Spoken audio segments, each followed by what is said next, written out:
μέχρι τώρα. Και αφού συντονίζει γλίτος, άστο. Γιατί και μέσα στο σπίτι, εκεί που καθόμασταν ήσυχα, είχα σβήσει τα πάντα γιατί έριχνε κεραυνός.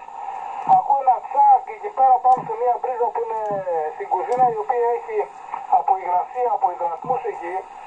Αυτή μάλλον έχει... Λέω... Νίμες. Πήγε ευαίσθητο εκεί και έσκασε εκεί πέρα. Και πρέπει να την έφαγε εκεί πάνω το κάπνο λίγο. Μάλιστα. Η κατάσταση. Αυτά που λες Λευτέρη. Ναι, εγώ το έχω με δίπολο το κάπλερ αυτό και το έχω με μπουτονάκι γιατί το αλίνκο έτσι δουλεύει.